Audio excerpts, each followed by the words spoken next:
Hello, everyone, and welcome back to the last segment of the day of the GSMC Fantasy Sports Podcast. And we really run the gamut on several fantastic college football contenders and even some dark horses. And this team kind of falls in the latter category. Our only major independent who's in contention for the CFB title.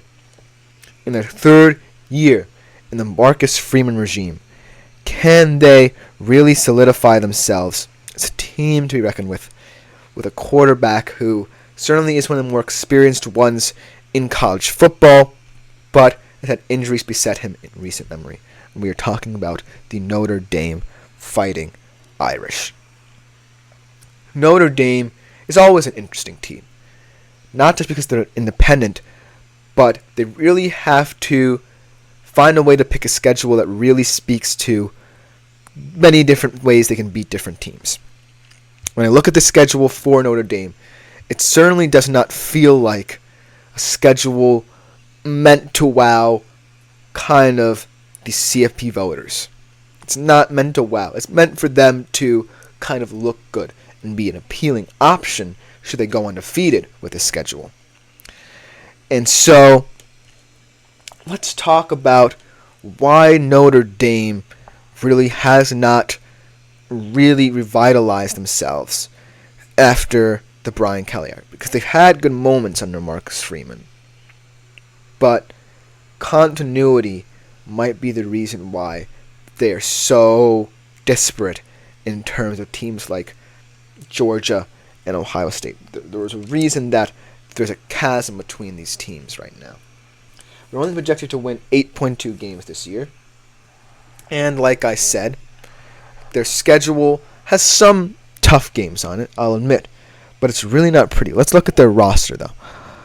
I do like the look of this roster. I do like it. They bring in Riley Leonard from Duke. Like I said, injury last year, ironically against Notre Dame, to end this season, if he can come back and is serviceable. Can be someone who fits their identity as a team. He can be a guy who wills them to wins, much like Ian Book did when they reached the CFP, surprisingly. I don't necessarily think Riley Leonard has to be the star that people think he was at Duke, and right now, that's where I believe Notre Dame is in terms of their rebuild. Riley Leonard is not going to be here for a long time. You're going to have to figure out. They do have a promising youngster in CJ Carr, who I really like, and if they redshirt him, he's going to be someone who I'm looking for.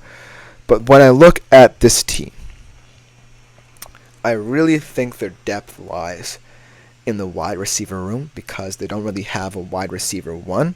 They just have so many very well-rounded and balanced players. When I look at Jordan Faison, Jaden Greathouse, let's see how Tyler Buckner does converting to wide receiver after his very weird college career where he's transferred to Alabama, started a game for them at QB last year, comes back to Notre Dame, wants to play lacrosse, how it all fits together. And then transfer from Clemson, Bo Collins, we talked about a little bit on the show before. I really think the profile of this Notre Dame wide receiver room is more physical and gritty than it has been in the past. They don't have one standout wide receiver who I can pinpoint and say, this is going to be the guy. That could be a blessing in disguise for them. I think that Riley Leonard at Duke learned to distribute the wealth, and that's how he became what he has become, and it's the reason why Notre Dame was willing to take a flyer on him in the transfer portal. Then I look at their tight end, Mitchell Evans. A lot of people are going to talk about him as the year goes on. And so, I think that should all of this come together, should this offense really find its identity and really develop a culture, should all of these players revolve around Riley Leonard and really help him transition, because all of them have experience somewhat in this system. If all of them can really help them make a statement, then maybe all of their ugly wins be represented well in the CFP. Say if some of these teams they're playing break into the high end of the top 25, say the top 15, top 10, then Notre Dame is going to have to be in the reckoning. I look at their defense, they have a lot of depth there as well. I really like how they predicate themselves on coverage. I think their safeties are excellent. I really think that the profile of this team is going to come from the physicality in the secondary. Benjamin Morrison is going to be a stud. I think he's going to be a high draft pick, much like Kyle Hamilton was from that secondary. And so I really think that Notre Dame, if we compare them to other dark horses around them, kind of are in the higher level. And let's look at the schedule. They start off, like we said, with Texas A&M. That's a crapshoot of a game. We don't know what Texas A&M's situation is like either. And so, if they win that game, it's a solid marker for where they are, but really not a test. You have a lot of cupcakes in there. You have Northern Illinois after this game. You have Miami of Ohio, should be an easy win. You have Purdue. You have Stanford. You have Georgia Tech, should be relatively comfortable victories. Then you face Florida State at home. That's a high-profile game. FSU, all the rumblings about them being uncomfortable in the ACC. DJ Youngalola coming in as their new QB. Is he really going to be as good as people think he is? That's an opportunity to pounce.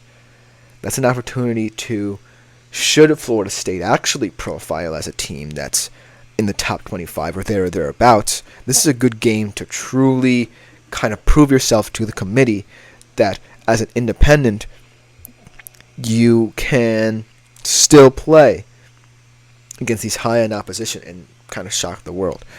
And then, of course, the last game of the season is going to be away at USC. And USC is going to be a tough game, regardless of how Miller Moss pans out this season. So when I look at the schedule, I look at the Texas A&M game, I look at the Florida State game, and I look at the USC game. All of these other games in their schedule mean nothing to me. If I'm on the committee and I'm looking at Notre Dame's schedule compared to Georgia's, compared to Texas's, compared to Bama's, compared to Ole Miss's, compared to other teams that might be there and thereabouts, like a Washington, maybe even a group of 5 team like a Liberty, is this really the schedule that strikes fear into your heart? Is this really the schedule that you want to place a lot of weight on in comparison to other teams who play tougher schedules? Think about that.